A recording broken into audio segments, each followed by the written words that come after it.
Friends, welcome back to my channel math break. आज का हमारा टॉपिक है changes around us. Changes around us मतलब हमारे चारों ओर जो बदलाव होते हैं वो हैं, जैसे दिन का रात में बदलना, रात का दिन में बदलना, सूरज का छिपना और निकलना, मून का छिपना और निकलना, क्लाइमेट चेंजिंग ऑफ क्लाइमेट मतलब जलवायु का बदलना, मौसम जो बदलता रहता है, ठीक है। बर्फ़ का पिघलना, पानी का बर्फ़ में जमना, ठीक है। आपका ग्रो होना, पेड़ों का ग्रो होना, वो सब क्या है, चेंजेस है जो हमारे चारों ओर होते रहते हैं। अब चेंजेस आपके दो टाइप के होते हैं, एक होता है रिवर्सिबल चेंजेस और एक होता है इरिवर्सिबल चेंजेस, ठीक है। रिवर्सिबल में क्या वर्ड आया है, रिवर्स मतलब जिसे आप वापस कर सकते हो, अनडन कर सकते हो। मतलब जैसे आपने पानी का बर्फ़ जमा दिया और फिर बर्फ़ का वापस पानी बना सकते हो, ठीक है। तो वो क्या है, रिवर्सिबल है, ठीक है। आपने आटा बना रखा था, आटे से क्या बनाई, एक आटे की एक लोई बनाई और उससे रोटी बनाई, वापस आपने रोटी से आटे की लोई बना दी, ठीक है। रोटी पकाई नहीं है, पकाने के बाद नहीं होगा, लोई से रोटी बनाई, रोटी से वापस लोई बना दी, तो उससे क्या, वो क्या है, रिवर्सिबल है, जिसे आप वापस कर सकते हो, दैट इज़ कॉल्ड रिवर्सिबल, ठीक है। इसमें क्या होता है, आपकी फिजिकल प्रॉपर्टीज, साइज और शेप चेंज होता है, ठीक है। जैसे आपने रोटी बनाई ना, रोटी की लोई तो छोटी सी होती गोल, और फिर बड़ी रोटी बना दी तो साइज़ बदल गया, उसका शेप बदल गया, बस वही बात है, ठीक है। फोल्डिंग ऑफ पेपर, एक पेपर से जैसे बचपन में हम नाव, जहाज, है ना, एरोप्लेन बनाया करते थे, वो क्या है, फोल्डिंग ऑफ पेपर है। मतलब आपने कोई पेपर लिया, उससे आपने नाव बना दी और फिर वापस नाव से आप पेपर बना सकते हो, तो वो क्या है, आपका रिवर्सिबल चेंज है। इलोंगेशन ऑफ स्प्रिंग, आपने कोई स्प्रिंग लिया, ये कोई स्प्रिंग है, इधर से भी खींच दिया और इधर से भी खींच दिया, दोनों साइड से पकड़ के एक साथ खींच दिया और फिर छोड़ दिया, तो वो क्या है, रिवर्सिबल है। पहले उसको खींच दिया, उसका शेप बदल गई, फिर उसे छोड़ दिया तो वापस वो अपनी ओरिजिनल शेप में आ गया, ठीक है। जैसे रबड़ बैंड होता है, वो भी ऐसा ही है, ठीक है। नेक्स्ट आता है इरिवर्सिबल चेंज। इरिवर्सिबल चेंज में क्या होता है, जिससे आप रिवर्स नहीं कर सकते हो, can not be reverse after bringing out changes, उसमें चेंजेस लाने के बाद। जैसे आप सब्जी बनाते हो, सब्जी बना दी, कच्ची सब्जी से आपने पकी हुई सब्जी बना दी, अब उससे वापस कच्ची सब्जी तो नहीं बना सकते, तो उसे क्या कहते हैं, इरिवर्सिबल, ठीक है। Rusting of iron, rusting of iron का मतलब है लोहे पर जंग लगना, रस्टिंग मतलब जंग लगना, तो लोहे पर जो जंग लगता है, उस जंग से आप वापस लोहा तो नहीं बना सकते हो ना, उसको रगड़ के जंग उस पे से उतार सकते हो, लेकिन वापस उससे लोहा तो नहीं बना सकते, तो उसे क्या कहते हैं, इरिवर्सिबल चेंज कहते हैं। इसमें क्या होता है, फॉर्मेशन ऑफ न्यू सब्सटेंस, ठीक है। इसमें क्या होता है, देखो लोहे पर जंग लगा है, तो जंग जो हुआ है वो क्या है, एक नया सब्सटेंस, नया पदार्थ बन के आया है, ठीक है। तो इरिवर्सिबल में आपका तो रिवर्सिबल में क्या होता है, आपका नया सब्सटेंस बनकर आया है। जैसे आपने क्या किया, बर्निंग ऑफ कैंडल, आपने क्या किया, बर्निंग ऑफ कैंडल मतलब मोमबत्ती को जलाना भी क्या है, आपका इरिवर्सिबल। एक बार जब मोमबत्ती जल के ख़त्म हो जाएगी तो क्या वापस आपके पास मोमबत्ती मिल जाएगी, वही नहीं बना सकते, तो वो क्या है, इरिवर्सिबल। नेक्स्ट आपके पास आता है closing and opening of mimosa leaves, जो छुई मुई का पौधा होता है वो भी क्या है, रिवर्सिबल चेंज को शो करता है। एक बार पेड़ को छू दो, उसकी पत्तियों को, वो बंद हो जाती है, फिर वापस खुल जाती हैं, है ना। अंडे से आपने ऑमलेट बना दी, तो वो क्या है, इरिवर्सिबल, क्योंकि आप ऑमलेट से वापस अंडा नहीं बना सकते, ठीक है। नेक्स्ट आपके पास आता है मिक्सिंग टू सब्सटेंसेस टुगेदर, दो पदार्थ लिए आपने, दोनों को मिक्स कर दिया, ठीक है। वो है, इसमें क्या है, आपको दही जमानी होती है, दही बनाने के लिए आप क्या करते हो, थोड़ा सा दही, एक चम्मच दही से आप, अगर आपने एक किसी भी बाउल में दूध लिया है और एक चम्मच दही उसके अंदर डाल दो और फिर उसे किसी भी गर्म जगह पे रख दो, तो वो क्या बन जाती है, दही। और दही से वापस आप दूध नहीं बना सकते हो, तो ये भी क्या है, आपका दही का जमना भी क्या है, आपका इरिवर्सिबल है, ठीक है। आपने क्या किया, पानी में नमक मिला दिया, ठीक है। अब वापस आप उसे क्या कर दो, पका दो, पानी में नमक मिलाया, गैस पर रख दिया, पानी क्या होगा, धीरे धीरे भाप बन के उड़ जाएगा, उसमें क्या बचेगा, नीचे नमक, तो आप पानी में नमक मिला दिया और फिर वापस उससे आप नमक ले सकते हो, तो ये क्या है, आपका रिवर्सिबल चेंज है, ये ध्यान रखना, ठीक है। नेक्स्ट आपका आता है फिजिकल चेंज। फिजिकल चेंज क्या होते हैं, चेंजेस आपके और दो टाइप के होते हैं, एक होते हैं आपके फिजिकल चेंजेस, एक होते हैं आपके केमिकल चेंजेस। फिजिकल चेंजेस में आपका कोई भी नया सब्सटेंस बनकर नहीं आता। जैसे आपने कोई पेपर लिया, उस पेपर को आपने चीर दिया, ठीक है, उसको पेपर को आपने फाड़ दिया, तो उस पेपर के दो पीस बन चुके हैं, दो पीस बन गए हैं, दोनों का क्या है, मतलब जो मटेरियल था, पहले जिस चीज़ का बना हुआ था पेपर, अभी तो उसी चीज़ का बना हुआ है, तो ये क्या आपका फिजिकल चेंज। केमिकल चेंज में आपके पास क्या होता है, केमिकल चेंज में क्या होता है, अगर आपने जैसे आपने क्या किया है, एक पेपर है उसको आपने जला दिया, अब जलाने के बाद पेपर की क्या बन गई, राख बन गई, तो एक नया चीज़ आपको बनकर मिली है। तो जिसमें भी आपको एक नया चीज़ बनकर मिलती है वो क्या कहलाता है, आपका केमिकल चेंज कहलाता है। ठीक है,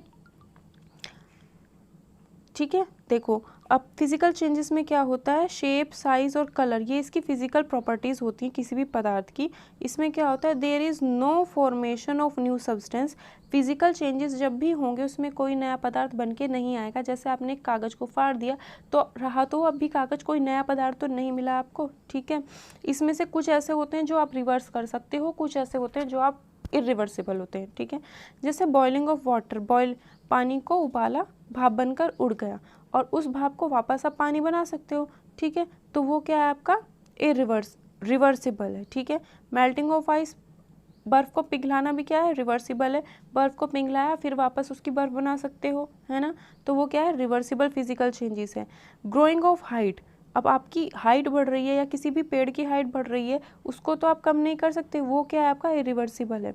अब जब किसी की हाइट बढ़ रही है, आपकी हाइट बढ़ रही है, तो कुछ नया पदार्थ मिला है क्या आपको, नहीं मिला, हाइट बढ़ रही है सिर्फ, है ना। जब हाइट बढ़ रही है तो इसका मतलब है सिर्फ आपकी शेप और साइज में फ़र्क आ रहा है, तो इसका मतलब ये कैसा है, इरिवर्सिबल है। अब हाइट बढ़ रही है, उसे घटा थोड़ा ही ना सकते हो, तो ये क्या है, इरिवर्सिबल है। फिजिकल इसलिए क्योंकि इसकी शेप और साइज में ही सिर्फ चेंजेस आ रहे हैं। ठीक है, केमिकल चेंज, केमिकल चेंज में केमिकल आइडेंटिटी होती है किसी भी पदार्थ की, इरिवर्सिबल होता है। ठीक है, क्योंकि इसमें आप ओरिजिनल सब्सटेंस में वापस उस सब्सटेंस को नहीं बदल सकते।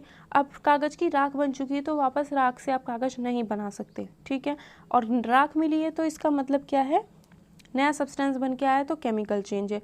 कुकिंग ऑफ राइस, चावल आपने पका दिए तो अब पहले चावल कच्चे थे, अब क्या हो गए, चावल पक चुके हैं, तो नया पदार्थ हो गया एक टाइप से, है ना, तो ये क्या है आपका केमिकल चेंज है।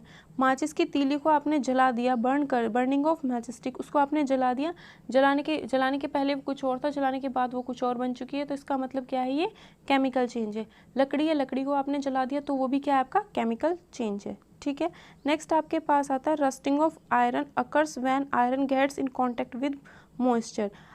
लोहे पर जंग कब लगता है, जब आप लोहे को लिया और उस पर पेंट बिल्कुल भी नहीं करते और उस लोहे को ऐसे ही पड़ा रहे तो उस पर क्या लग जाता है, जंग लग जाता है। क्यों लगता है, क्योंकि उस पर नमी, क्योंकि हवा में नमी होती है, वो नमी उस पर असर करती है, उसकी वजह से उस पर जंग लग जाता है। ठीक है, मैग्नीशियम रिबन, मतलब जैसे एक कागज़ का पेपर हो गया, इसी तरीके से मैग्नीशियम एक पदार्थ होता है, उसका रिबन है। ठीक है, अब इस रिबन को क्या किया, जब इसे जलाते हैं ना तो इसमें से वाइट लाइट निकलती है और फिर ये जो रिबन होता है, जैसे कागज़ को जलाने पर राख बन जाती है, ऐसे ही मैग्नीशियम रिबन को जलाने पर भी एशेज यानी राख बन जाती हैं। मेडिसिन को बनाते हैं तो मेडिसिन को भी बनाया जाता है, उसमें भी बहुत सारे केमिकल्स यूज़ किए जाते हैं और केमिकल चेंज की वजह से ही आपकी दवाइयाँ बनती हैं। आयरन को आयरन और से निकालना, आयरन का एक अयस्क होता है, हिंदी में और को कहते हैं अयस्क, मतलब खान वगैरह में से खोद के आयरन का अयस्क निकाला जाता है और फिर उसमें से हम आयरन यानी लोहे को निकालते हैं। ठीक है, फॉर्मेशन ऑफ प्लास्टिक, प्लास्टिक को जो बनाया जाता है वो भी किसकी हेल्प से होता है, केमिकल चेंज की हेल्प से ही होता है। देखो अब केमिकल चेंज जब भी होते हैं तो कुछ ना कुछ उसमें होता है, जो होता है वो अब बताया गया है। जब भी कोई केमिकल चेंज होता है तो वहाँ पर हीट, लाइट या कोई भी दूसरा रेडिएशन या तो निकलता है या फिर एब्जॉर्ब किया जाता है। किसी भी केमिकल चेंज को आपको करने के लिए हीट यानी गर्मी की ज़रूरत हो सकती है, मतलब गैस जलाना हो गया, जैसे आप पानी को उबालते हो तो आपको गैस जलानी पड़ती है तो हीट देनी पड़ती है, ऐसे से वहाँ पर कुछ भी हो सकता है। साउंड भी हो सकती है, जब भी आप कोई केमिकल चेंज देखोगे तो वहाँ पे साउंड भी प्रोड्यूस हो सकती है। ठीक है, a change in smell may take place, new smell may be given off, जब भी कोई केमिकल चेंज होगा तो वहाँ पर क्या हो सकती है, स्मेल भी आ सकती है। जैसे आपने कोई खाना रखा और वो खाना बासी हो चुका है, सड़ चुका है, तो वहाँ पर अब खाने का स्वाद भी बदल जाएगा, उस खाने की स्मेल भी बदल जाती है ना, तो वो किसकी वजह से होता है, वो केमिकल चेंज ही होता है। कलर भी किसी भी चीज़ का बदल सकता है जब उसमें केमिकल चेंज होगा और गैस भी कोई भी निकल सकती है जब उसमें केमिकल चेंज होता है। ठीक है। नेक्स्ट आता है rusting of iron. Important topic है, अच्छे से पढ़ लेना इस टॉपिक को। रस्टिंग ऑफ आयरन का मतलब है लोहे पर जंग लगना। अब लोहे पर जंग कब लगता है? जब लोहा जो होता है वो ऑक्सीजन और वाटर के कांटेक्ट में आता है। ठीक है, लोहा खाली ही पड़ा है, उस पर कोई पेंट नहीं हो रखा है, वो पड़ा है ऐसे ही हवा में। हवा से क्या होता है, ऑक्सीजन और पानी उसको मिलता है, नमी उसको मिलती है, जिससे क्या होता है एक रेड कलर का सब्सटेंस उसके ऊपर बन जाता है, जिसे हम जंग या फिर इंग्लिश में रस्ट कहते हैं। ठीक है, रिएक्शन देख लो इसकी क्या रिएक्शन है।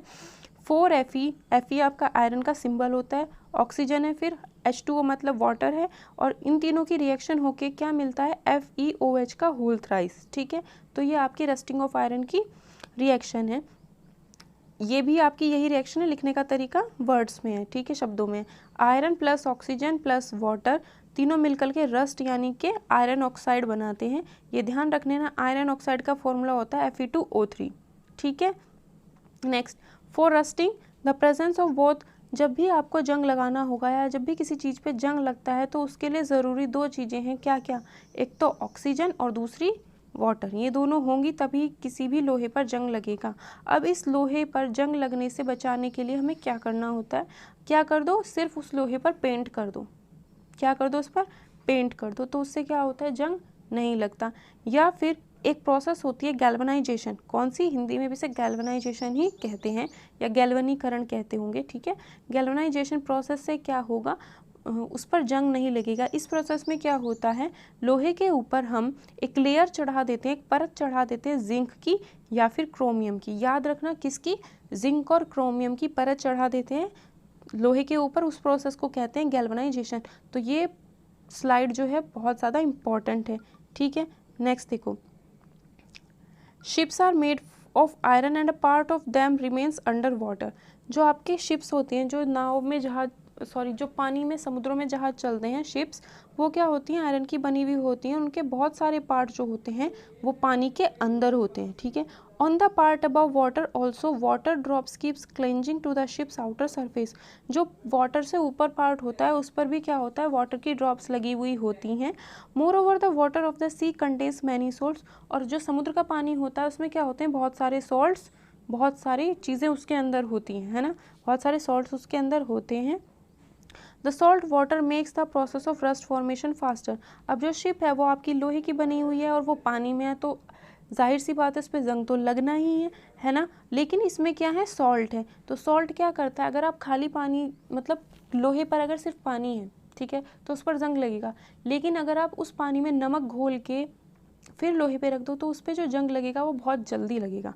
तो सॉल्ट जो होता है, सॉल्ट का मतलब बहुत सारी चीज़ें हो सकती हैं, सिर्फ नमक ही नहीं हो सकता। ठीक है, बहुत सारे सॉल्ट हो सकते हैं अलग अलग जो होते हैं। ठीक है, तो सॉल्ट जो है पानी में बहुत सारे होते हैं, जिसकी वजह से रस्ट जो हो जाएगा बहुत ज़्यादा लग जाए, बहुत जल्दी लगेगा। ठीक है, therefore ships suffer a lot of damage. इसलिए जो शिप्स होती हैं, जो जहाज होते हैं पानी के, उनमें बहुत ज़्यादा डैमेज होता है, बहुत ज़्यादा वो ख़राब होते हैं फ्रॉम रस्टिंग की वजह से, अगर उन पर पेंट नहीं, क्योंकि उन पर पेंट नहीं किया जाता। ठीक है, so much so that a fraction of ships iron has to be replaced every year. तो इस वजह से जो शिप्स का फ्रैक्शन होता है, शिप्स का बहुत पार्ट जो होता है वो हर साल बदला जाता है। ठीक है, नेक्स्ट स्टेनलेस स्टील। एक होती है आपकी स्टेनलेस स्टील। अब ये किस किस से मिलके बनी होती है ये आपको ध्यान रखना है। स्टेनलेस स्टील आपकी क्रोमियम, निकिल और मैग्नीज, इन तीनों से बनी होती है। क्रोमियम को Cr लिखते हैं, निकिल को Ni लिखते हैं और मैग्नीज को Mn लिखते हैं। ठीक है, एक होता है मैग्नीज को Mn लिखते हैं, एक होता है मैग्नीशियम को Mg लिखते हैं। ठीक है, अब नेक्स्ट देखो मैग्नीशियम रिबन बर्निंग। इसमें क्या होता है, इसमें एक रिबन होता है जो मैग्नीशियम का बना हुआ होता है, और उसको क्या किया गया है, उसकी टिप, उसका ऊपर का जो पार्ट है उसे बिल्कुल क्लीन कर दिया गया और फिर उसको एक कैंडल फ्लेम के पास ले जाएगा। ये आपका कैंडल फ्लेम है और ऊपर ये मैग्नीशियम रिबन को इसके पास ले जाया गया है, जिसकी वजह से मैग्नीशियम रिबन जल गया है। और जलने पर क्या हुआ है, ये एशेज यानी कि राख में बदल चुका है। ठीक है, तो इसमें क्या क्या देखो, रिएक्शन क्या है इसकी, मैग्नीशियम प्लस ऑक्सीजन। जब कोई चीज़ जलती है तो उसके लिए हमें ज़रूरी होती है ऑक्सीजन। अगर ऑक्सीजन नहीं मिलेगी तो वो चीज़ जलेगी नहीं। तो मैग्नीशियम और ऑक्सीजन की रिएक्शन हुई है, क्या बना है, मैग्नीशियम ऑक्साइड। और ये मैग्नीशियम ऑक्साइड क्या है आपकी, ये आपकी राख है। ठीक है, नेक्स्ट इसमें आपका आता है, अब देखो मिक्स। अब उस जो हमारे पास राख थी वो किसकी थी, मैग्नीशियम ऑक्साइड की। इसमें हमने क्या कर दिया, थोड़ा सा वाटर ऐड कर दिया। वाटर ऐड करने के बाद हमारे पास बना मैग्नीशियम हाइड्रोक्साइड MgOH का होल ट्वाइस। ठीक है, मैग्नीशियम हाइड्रोक्साइड क्या है, आपका बेस है। बेस मतलब हिंदी में क्षार, बेस क्या है, क्षार है। ठीक है, तो मैग्नीशियम ऑक्साइड एक नया सब्सटेंस बना था, तो इसका मतलब ये क्या है, जब हमने जलाया था उसको राख बनी थी, तो किसकी राख थी, मैग्नीशियम ऑक्साइड की राख थी। तो वो क्या बना, एक नया सब्सटेंस बना है मैग्नीशियम को जलाने पे। अब मैग्नीशियम ऑक्साइड को हमने पानी से मिला दिया, पानी से मिलाने पर मैग्नीशियम हाइड्रोक्साइड बना, ये भी क्या बना है, एक नया सब्सटेंस बना है। ठीक है, नेक्स्ट इसमें आपके पास आता है एक्सपेंशन एंड कॉन्ट्रैक्शन। एक्सपेंशन का मतलब होता है फैलना, कॉन्ट्रैक्शन का मतलब होता है संकुचन। संकुचन का मतलब हो गया कॉन्ट्रैक्ट होना, मतलब एक दूसरे से जुड़ते चले जाना, कॉन्ट्रैक्ट हो जाएगी चीज़ बिल्कुल। ठीक है, in order to make tools like axe, जैसे कि कुल्हाड़ी वगैरह आपको बनाए जाते हैं। कुल्हाड़ी हो गई, कुल्हाड़ी में क्या होता है, एक लकड़ी का होता है। ठीक है, एक लकड़ी का होता है और उसमें आगे क्या लगी हुई होती है, आगे लोहे का लगा हुआ होता है। तो उस लोहे का जो हम इस लकड़ी में लगाते हैं, उसको लगाने के लिए हमें एक्सपेंशन और कॉन्ट्रैक्शन की ज़रूरत होती है। एक्सपेंशन का मतलब होता है फैलना। जब आप उस लोहे के टुकड़े को गर्म करोगे और उसकी शेप बदलोगे, जैसी शेप आपको लकड़ी के उसमें लगानी है, तो आपने इस लोहे को उस शेप में बदला, गरम करके बदल दिया। बदलने के बाद आपने इस लकड़ी में से फिट कर दिया। फिट करने के बाद क्या करोगे, आप इसके ऊपर पानी डाल दोगे। पानी डालने के बाद क्या होगा, ये जो लोहे का था ये क्या हो जाएगा, कॉन्ट्रैक्ट मतलब संकुचित हो जाएगा और इसमें लकड़ी में बहुत अच्छी तरीके से फिट हो जाता है। ठीक है, तो वही इसमें बताया है। क्या कहा, in order to make tools like axe, कुल्हाड़ी वगैरह बनाने के लिए ring of its iron blade is heated. जो आयरन का ब्लेड होता है उसके आगे वो क्या करते हैं, लोहे का जो ब्लेड होता है उसको हीट किया जाता है, जिससे वो एक्सपैंड होता है और लार्ज साइज़ में बड़ा हो जाता है, और फिर उसको ठंडा किया जाता है जिससे वो कॉन्ट्रैक्ट हो जाता है। कॉन्ट्रैक्ट होने के बाद बिकम स्मॉलर इन साइज़, उसका साइज़ जो होता है वो छोटा हो जाता है, और छोटा होने की वजह से वो हैंडल में फिट हो जाता है। ठीक है, तो ध्यान रखना, एक्सपेंशन और कॉन्ट्रैक्शन आपका लकड़ी में जब आप वो लोहे का ब्लेड आगे ठोकते हैं तो उसमें वो इस्तेमाल होता है, या लगाते हैं उसमें वो इस्तेमाल होता है। ठीक है, नेक्स्ट आता है एक्सपेंशन। एक्सपेंशन मैंने बता दिया, एक्सपेंशन का मतलब क्या है, जब आप किसी चीज़ को गर्म करते हो तो वो क्या होती है, फैलती है। ठीक है, तो टेम्परेचर जैसे आपने बढ़ाया तो वो जो पदार्थ होगा वो पदार्थ जिस छोटी छोटी चीज़ों से मिलके बना हुआ होता है, जो उसके कण होते हैं, जो उसके पार्टिकल्स होते हैं, वो क्या हो जाते हैं, एक्सपेंड हो जाते हैं। ठीक है, नेक्स्ट कॉन्ट्रैक्शन। कॉन्ट्रैक्शन में क्या होता है, जैसे ही आप टेम्परेचर को कम करते हो तो चीज़ जो होती है संकुचित होती चली जाती है। पार्टिकल जो होते हैं, कण जो होते हैं, वो कॉन्ट्रैक्ट हो जाते हैं, और कॉन्ट्रैक्ट हो जाते हैं मतलब एक दूसरे के बिल्कुल टाइट होने लगते हैं। ठीक है, नेक्स्ट आपके पास आता है amount of expansion and contraction varies in solid, liquid and gases. मतलब जो संकुचन होगा, जो फैलना होगा, वो हर सॉलिड, हर लिक्विड, हर गैसेस में अलग तरह की से होता है, तीनों में सेम नहीं होता। ठीक है, नेक्स्ट आता है मेल्टिंग। मेल्टिंग का मतलब होता है पिघलाना। Water at very low temperature exist as solid as an ice. जब पानी को आप बहुत कम टेम्परेचर पे रखते हो तो वो क्या होता है, आइस होता है, मतलब बर्फ़ होता है। जब आप उसे हीट दोगे, टेम्परेचर दोगे, तो क्या होगा, वो एक्सपेंड करना शुरू करेगा, फैलना शुरू। जब हीट देते हो तो क्या होता है, एक्सपेंशन होता है, मतलब वो फैलना शुरू करेगा, और जैसे जैसे वो फैलना शुरू करेगा तो बर्फ़ आपकी पिघलने लगेगी, उसके जो पार्टिकल्स होंगे ना बर्फ़ के, वो दूर दूर होने लगेंगे, दूर दूर होने लगेंगे, तो वो फैलने लगेगी तो वो वाटर बन जाएगी, पानी बन जाएगी। तो ये एक फिजिकल चेंज है। फिजिकल चेंज इसलिए क्योंकि जब वो बर्फ़ थी तब भी वो H2O से बना हुआ था, और जब वो वाटर बना तब भी वो H2O से बना हुआ था। आपको कोई नया पदार्थ नहीं मिला है, बस पानी की स्टेट बदली है। पहले वो बर्फ़ था, अब वो क्या बन चुका है, पहले वो सॉलिड था, अब क्या बन चुका है, लिक्विड बन चुका है। ठीक है, ठोस से वो द्रव बन चुका है, तो इसे हम कहते हैं मेल्टिंग।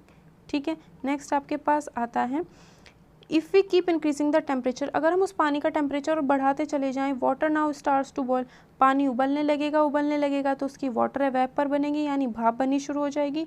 लिक्विड से क्या बन जाएगा, गैस। पानी से क्या बन गई, भाप। गैस, लिक्विड से क्या बन गई, गैस। तो इसे कहते हैं इवापोरेशन। ठीक है, नेक्स्ट आपके पास आता है to get back the water from water vapour. अब वाटर वेपर से आपको वापस पानी चाहिए, तो आप क्या करोगे, उसे ठंडा करोगे तो उस प्रोसेस को कहते हैं कंडेंसेशन, जिसमें क्या करते हैं, गैस वापस लिक्विड में बदल जाती है, क्योंकि उसमें टेम्परेचर को कम कर दिया जाता है। ठीक है, टेम्परेचर कम करोगे तभी तो ठंड होती है। नेक्स्ट आता है इंपॉर्टेंट है एनामोलस एक्सपेंशन ऑफ वाटर। जब भी आपसे पूछे एनामोलस एक्सपेंशन और वाटर कब होगा तो 4 डिग्री सेल्सियस पर होता है, ये हमेशा याद रखना, ठीक है। देखो इसमें क्या होता है, पानी जो होता है वाटर ऑन कूलिंग, जब पानी को ठंडा कर रहे हो, आपने क्या किया, पानी को ठंडा करते गए, सिर्फ और सिर्फ आपने 4 डिग्री सेल्सियस तक ठंडा किया। यहाँ पर 4 डिग्री सेल्सियस है, पानी को ठंडा करते रहे, 4 डिग्री सेल्सियस तक किया, ठीक है। ऑन फर्दर कूलिंग अप, और उसके बाद 4 से आपने क्या किया, 0 डिग्री सेल्सियस तक ठंडा किया। जब आपने 4 डिग्री सेल्सियस तक ठंडा किया तब तक तो वो टाइट होता गया, पानी कॉन्ट्रैक्ट होता गया, संकुचित होता गया। लेकिन जैसे ही आप 4 डिग्री सेल्सियस से 0 डिग्री सेल्सियस के बीच में उसे ठंडा करते हो तो वो और ज़्यादा कॉन्ट्रैक्ट होना चाहिए था, टाइट होना चाहिए था, लेकिन वो टाइट नहीं होता, बल्कि वो क्या हो जाता है, फैल जाता है, एक्सपेंड होने लगता है। तो इसी को हम क्या कहते हैं, एनामेलस एक्सपेंशन ऑफ वाटर। मतलब 4 डिग्री सेल्सियस से 0 डिग्री सेल्सियस के बीच में जब उसे ठंडा कर रहे हैं, उसे और टाइट होना चाहिए था, वो टाइट नहीं हुआ, वो क्या हो गया, फैल गया, एक्सपेंड हो गया, ठीक है। तो उसी को ही हम क्या कहते हैं, एनामोलस एक्सपेंशन ऑफ वाटर। हमने जब टेम्परेचर कम करते गए, 4 से 0 किया, जैसे जैसे हम टेम्परेचर कम करते गए वो क्या होता चला गया, और ज़्यादा फैलता चला गया, बल्कि उसे क्या होना चाहिए था, टाइट होना चाहिए था। This means that as the temperature decrease, इसका मतलब कि जैसे जैसे टेम्परेचर को कम किया जाता है 4 से 0 डिग्री सेल्सियस तक, तो पानी क्या हो जाता है, एक्सपेंड हो जाता है। इसी बिहेवियर को एनामेलस एक्सपेंशन ऑफ वाटर कहा जाता है, ठीक है। नेक्स्ट आपके पास आता है बर्निंग। बर्निंग का मतलब होता है जलाना। बर्निंग एक इरिवर्सिबल चेंज है। क्यों है इरिवर्सिबल चेंज, आपने कागज लिया, कागज को जला दिया, जलाने के बाद क्या होगा, राख बन जाएगी, राख से वापस आप कागज नहीं बना सकते, तो इसलिए बर्निंग क्या आपका इरिवर्सिबल चेंज है। जैसे आपने पेपर को बर्न किया, ठीक है, आपके पास आते ही एक्टिविटी है। देखो इसमें क्या होता है, इसमें आपके पास एक कॉपर सल्फेट होता है, CuSO4। ये कॉपर सल्फेट के छोटे छोटे क्रिस्टल्स होते हैं, जैसे नमक के क्रिस्टल्स होते हैं, नमक के दाने दाने से होते हैं, इसी तरीके से कॉपर के छोटे छोटे दाने दाने से होते हैं, उनको हम कॉपर के क्रिस्टल, कॉपर सल्फेट के क्रिस्टल्स कहते हैं। कॉपर सल्फेट के छोटे छोटे दाने दाने से होते हैं, पाउडर फॉर्म में होता है, ठीक है, पाउडर टाइप्स होता है या छोटे छोटे से क्रिस्टल्स होंगे, उसे हम क्या कहते हैं, कॉपर सल्फेट के क्रिस्टल्स उसे कहते हैं। अब इसने क्या किया, एक चम्मच भरा हुआ कॉपर सल्फेट लिया, हिंदी इंग्लिश में ब्लू विट्रॉयल कहते हैं और हिंदी में नीला थोथा उसे कहते हैं, ठीक है, और उसे एक आधे कप पानी में डाल दिया। 1 कप लिया, उसमें पानी डाल दिया, उसमें क्या डाल दिया, कॉपर सल्फेट, ठीक है। उसके बाद क्या किया, उसने कुछ ड्रॉप्स उसमें dilute sulphuric acid, dilute sulphuric acid होता है H2SO4, ठीक है। You should get a blue coloured solution, तो आपको कैसा मिलता है, ब्लू कलर्ड सॉल्यूशन उसमें मिलता है। लेकिन अब आपने क्या किया, इसके 2 पीस कर लिए, आधा तो इसी में रहने दिया और आधा आपने दूसरे ग्लास में रख लिया, ठीक है। अब क्या किया, इसमें एक कील डाल दी, लोहे की कील डाल दी, आयरन इसके अंदर आपने डाल दिया, तो इसमें क्या हो जाता है, इसका कलर ब्लू हो जाता है। जैसे ही आप इसमें आयरन को डालोगे, इसका कलर क्या हो जाता है, ब्लू। तो इसे हम, तो यहाँ पे क्या हुआ, change in colour of copper sulphate due to the reaction with iron. तो क्या हुआ, कॉपर सल्फेट था, ठीक है, उसका कलर कैसा हो गया, ग्रीन हो गया। क्यों ग्रीन हो गया, क्योंकि इसमें हमने आयरन डाल दिया। जब हमने इसमें आयरन डाल दिया है तो यहाँ पर आयरन और कॉपर सल्फेट की रिएक्शन हुई है। किस किस की, आयरन मतलब Fe और कॉपर सल्फेट मतलब CuSO4 की रिएक्शन हुई है। क्या मिला है, FeSO4 मिला है, और क्या मिला है, Cu, जो कॉपर थी वो आपकी अलग हो गई, प्लस Cu मिला है, FeSO4 प्लस Cu आपको मिला है, ठीक है। तो इसमें देखो, the change of solution from blue to green, change of solution, जो आपका सॉल्यूशन का कलर था वो ब्लू से ग्रीन हो गया है। क्यों हुआ है, क्योंकि उसमें आयरन सल्फेट की जगह पे, क्योंकि उसमें क्या बना है, कॉपर सल्फेट की जगह पे आयरन सल्फेट बन गया है, ठीक है। तो नया सब्सटेंस बना है, तो इस वजह से इसको हम केमिकल चेंज कहेंगे। कॉपर सल्फेट था और आयरन से रिएक्शन हुई, आयरन सल्फेट बन गया और कॉपर आपको अलग मिल जाएगा, ठीक है। तो ये ध्यान रखना, इंपॉर्टेंट है, एग्जाम में पूछा जाता है। नेक्स्ट एक्टिविटी आपकी क्या है, आपने क्या किया, विनेगर। विनेगर याद रखना, एसिटिक एसिड, ठीक है, विनेगर सिरका, एसिटिक एसिड। इसको आपने एक टेस्ट ट्यूब में ले लिया, एक परख नली में इसको आपने ले लिया। अब इसमें बेकिंग सोडा आपने डाल दिया। बेकिंग सोडा का नाम क्या होता है, scientific name sodium hydrogen carbonate. Sodium मतलब Na, हाइड्रोजन मतलब H, कार्बोनेट मतलब CO3, ये याद रखना, ठीक है। अब you would hear, acetic acid में जैसे आप बेकिंग सोडा डालोगे तो उससे क्या होगा, उसमें हिस ऐसे करके कोई साउंड आएगी और उसमें क्या होगा, बबल्स निकलेंगे, बुलबुले उठेंगे गैस के। क्योंकि और मैंने बताया था जब भी गैस आपको दिखाई देगी तो वो क्या होगा, केमिकल चेंज होगा। ठीक है, अब जो गैस निकली है वो कौन सी आपकी, कार्बन डाइऑक्साइड। ये ध्यान रखना कौन सी गैस निकली है जब अपने एसिटिक एसिड और सोडियम हाइड्रोजन कार्बोनेट को मिलाया है, कार्बन डाइऑक्साइड गैस निकली है। ठीक है, अब क्या हुआ, ये देखो ये आपकी परख नली थी, ये आपकी परख नली या टेस्ट ट्यूब थी, इसमें हमने क्या मिलाया, विनेगर और बेकिंग सोडा। तो यहाँ से गैस निकली और ये गैस यहाँ से हमने इसमें पहुँचाई। अब इस दूसरी परख नली या टेस्ट ट्यूब के अंदर क्या था, इसके अंदर था आपका लाइम वाटर। ठीक है, इस लाइम वाटर में हमने क्या किया, ये कार्बन डाइऑक्साइड गैस पहुँचा दी और जैसे ही इसमें पहुँचाई ये पूरा हो गया दूधिया टाइप, मिल्की हो गया बिल्कुल। ठीक है, तो इसका मतलब है, इसका दूधिया होना या मिल्की होना हमें बताता है कि यहाँ से जो गैस निकली थी वो कौन सी थी, आपकी कार्बन डाइऑक्साइड गैस थी। ठीक है, तो ये एक्टिविटीज़ इंपॉर्टेंट है, ध्यान रखना। अब ये रिएक्शन दे रखी है, कैसे हुई है देखो, carbon dioxide plus lime water का फॉर्मूला देख लो, CaOH का होल ट्वाइस। ठीक है, कैल्शियम हाइड्रोक्साइड। तो जब कार्बन डाइऑक्साइड को आपने कैल्शियम हाइड्रोक्साइड यानी लाइम वाटर में पास कराया तो कैल्शियम कार्बोनेट और वाटर आपका बन गया। तो carbon dioxide pass through lime water, calcium carbonate बना है और जो आपका लाइम वाटर यानी CaOH का होल ट्वाइस था वो कैसा हो गया, मिल्की हो गया।